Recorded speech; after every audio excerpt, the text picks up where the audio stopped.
കുട്ടനാട്ടിലെ ചില പാടശേഖരങ്ങളിൽ ഉപ്പുവെള്ളം കയറിയതിനെ തുടർന്ന് നെല്ലിന്റെ ഗുണനിലവാരത്തിൽ കുറവ് സംഭവിച്ചതിനാൽ നെല്ല് സംഭരിക്കുന്നത് പ്രയാസമായി മാറിയെന്ന് മന്ത്രി പി പ്രസാദ് തിരുവനന്തപുരത്ത് വാർത്താസമ്മേളനത്തിൽ സംസാരിക്കുകയായിരുന്നു അദ്ദേഹം.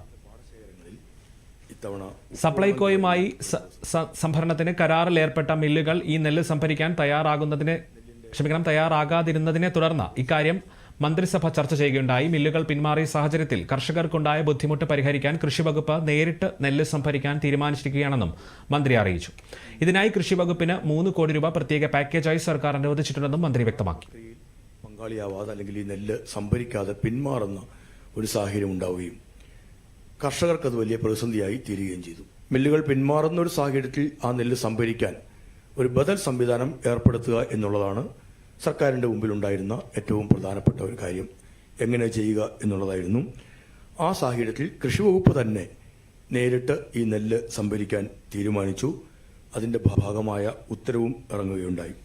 കൃഷിവകുപ്പ് ബന്ധപ്പെട്ട കൃഷിവകുപ്പിൻ്റെ ചുമതലയിലുള്ള നിയന്ത്രണത്തിലുള്ള പൊതുമേഖലാ സ്ഥാപനങ്ങളെ ഉപയോഗിച്ചുകൊണ്ട് ആ പൊതുമേഖലാ സ്ഥാപനങ്ങൾ വഴി നെല്ല് സംഭരിക്കാനാണ് ഇപ്പോൾ തീരുമാനമെടുത്തിരിക്കുന്നത്.